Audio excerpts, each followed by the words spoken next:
വളരെ ഈസി ആയിട്ട് തയ്യാറാക്കാൻ പറ്റിയ ഒരു വെറൈറ്റി ആയിട്ടുള്ള ഒരു പായസമാണ് കാരമൽ പായസം. നമ്മുടെ പാൽപ്പായസത്തിൻ്റെ അതേ ഒരു ടെക്സ്ചറിലൊക്കെയാണ് ഈ പായസം കാണാറ്. പക്ഷേ ഇത് ചെയ്യാനും വളരെ ഈസിയാണ്, അതുപോലെ തന്നെ നല്ല അടിപൊളി ടേസ്റ്റുമാണ്. അപ്പം നമ്മുടെ ഇന്നത്തെ റെസിപ്പിയിൽ 1 കപ്പ് സേമിയ ഉപയോഗിച്ചുകൊണ്ട് ചെയ്യുന്നതിൻ്റെ അളവുകളാണ് എക്സ്പ്ലെയിൻ ചെയ്യുന്നത്. അപ്പോൾ നമ്മുടെ 1 കപ്പ് സേമിയ എടുക്കുന്ന സമയത്ത് നമ്മൾ ഇതുപോലെ 1/4 കപ്പ് ചവ്വരിയാണ് എടുക്കേണ്ടത്. ചവ്വരി അഥവാ ഈ സാബുദാന അത് നമുക്ക് ഒരു അരമണിക്കൂർ ഇതുപോലെ കുതിർക്കാൻ വയ്ക്കാം. അത് കുതിർത്തതിന് ശേഷം ഒരു 2-3 വിസിൽ വരെ നമുക്കൊന്ന് പ്രഷർ കുക്ക് ചെയ്തെടുക്കണം. അപ്പോൾ അതിനായിട്ട് ഞാനിതിൻ്റെ ഇരട്ടിയിലധികം വെള്ളം ചേർത്ത് കൊടുക്കുന്നുണ്ട്. അതിനുശേഷം ഒരു 3 വിസിൽ നമുക്ക് പ്രഷർ കുക്ക് ചെയ്തെടുക്കാം. അപ്പോൾ അത് അവിടെ വേകുന്ന സമയം കൊണ്ട് നമുക്ക് പായസത്തിന് ആവശ്യമുള്ള പാലും തിളപ്പിച്ചെടുക്കാം. ഞാനിവിടെ 3 കപ്പ് പാലും 4 കപ്പ് വെള്ളവുമാണ് എടുത്തിട്ടുള്ളത്. അതായത് ടോട്ടൽ 7 കപ്പ്. ഇത് ഞാൻ ഇങ്ങനെ പ്രത്യേകിച്ച് തിളപ്പിച്ചെടുക്കുന്നത്, നമ്മൾ പ്രത്യേകിച്ച് തിളപ്പിച്ചെടുത്താൽ പാൽ അഥവാ ചീത്തായി പോവുകയാണെന്നുണ്ടെങ്കിലോ അതായത് പിരിഞ്ഞു പോവുകയാണെന്നുണ്ടെങ്കിലോ അതുപോലെ ഇതിൻ്റെ മീതെ ആ പാട കെട്ടി വരുവാണെന്നുണ്ടെങ്കിലും നമുക്കത് രണ്ടും അവോയ്ഡ് ചെയ്യാൻ പറ്റും.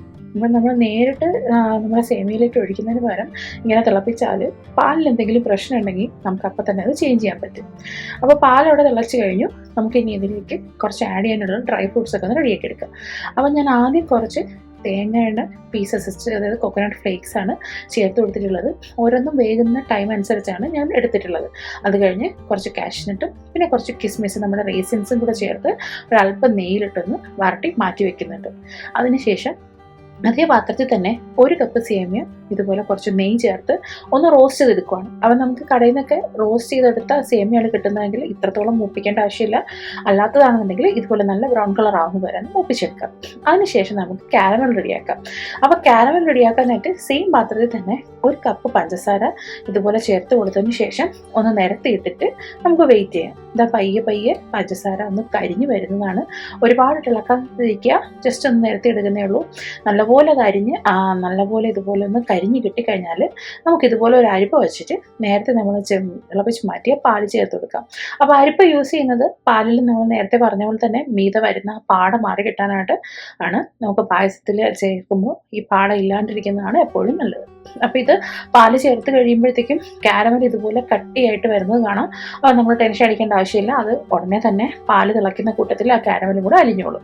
അപ്പോൾ കാരമൽ അലിഞ്ഞു കഴിഞ്ഞാൽ നമുക്ക് നമ്മൾ നേരത്തെ വറുത്ത് മാറ്റി വെച്ചിട്ടുള്ള നമ്മുടെ സേമിയ കൊണ്ട് ചേർത്ത് കൊടുക്കാം. സേമിയ ചേർത്ത് കഴിഞ്ഞാൽ നമുക്ക് നേരത്തെ വേവിച്ച് മാറ്റി വെച്ച നമ്മുടെ ചവ്വരി, അതായത് സാബുദാനയും ചേർത്ത് ഇതുപോലെ ഒരു 4-5 കാർഡമം, അതായത് ഏലക്കയും കൂടെ ചേർത്ത് ഒന്ന് പൊടിച്ചെടുത്ത് നമുക്ക് ഇതുപോലെ കല്ലിലോ മിക്സിയിലോ വെച്ച് പൊടിച്ച് അതും കൂടെ ചേർത്ത് ഇനി ഇതൊരു 8 മുതൽ 10 മിനിറ്റ് വരെ ഒന്ന് തിളയ്ക്കാൻ വിടാം. അപ്പോൾ 8-10 മിനിറ്റ് കൊണ്ട് തന്നെ അത്യാവശ്യം സേമിയ നല്ലപോലെ വെന്ത് കിട്ടും. നമുക്ക് കൈ കൊണ്ട് എടുക്കുമ്പോൾ ഒന്ന് പ്രസ് ചെയ്ത് കൊടുക്കുമ്പോൾ അത് ഉടഞ്ഞു കിട്ടുന്ന രീതിയിൽ ആയിക്കഴിഞ്ഞാൽ സേമിയ ഓൾമോസ്റ്റ് വെന്ത് കിട്ടിയെന്നാണ്.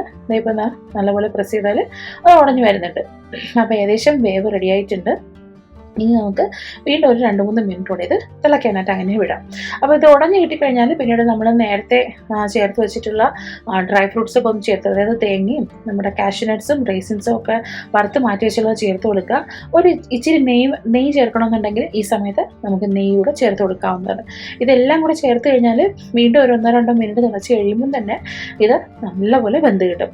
ഇനി നമുക്ക് ഫ്ലെയിം ഓഫ് ചെയ്യാവുന്നതാണ്. അപ്പോൾ ഇതിപ്പം നമുക്ക് കാണുമ്പോൾ കുറച്ച് വാട്ടർ ആയിട്ട് തോന്നുന്നുണ്ടെങ്കിലും ഒരു 2 മണിക്കൂർ കഴിയുമ്പോഴത്തേക്ക് ഇത് കുറച്ചുകൂടെ ഒന്ന് കുറുകും. അപ്പോൾ ഈ പായസത്തിൻ്റെ പ്രത്യേകത തന്നെയാണ് ഇത് ടൈം കഴിയുന്നതിനനുസരിച്ച് ഈ പായസം കുറുകും എന്നുള്ളത്. അതുകൊണ്ട് നമ്മൾ കുറച്ച് വാട്ടർ ആയിട്ട് തന്നെ ഇത് അങ്ങനെ വിടുന്നതാണ് നല്ലത്.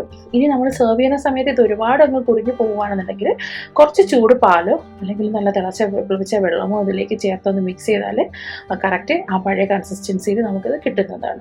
അപ്പം നമ്മുടെ അടിപൊളി കാരമൽ പായസം ഇവിടെ റെഡി ആയിട്ടുണ്ട്. ഇപ്രാവശ്യം ബോളിക്കൊപ്പം ഈ പായസം തന്നെ ഒന്ന് ട്രൈ ചെയ്ത് വിളമ്പി നോക്കുക. എല്ലാവർക്കും ഇഷ്ടമാവും. അപ്പോൾ റെസിപ്പി ഇഷ്ടമായിട്ടുണ്ടെങ്കിൽ ഫീഡ്ബാക്ക് അറിയിക്കാൻ മറക്കണ്ട.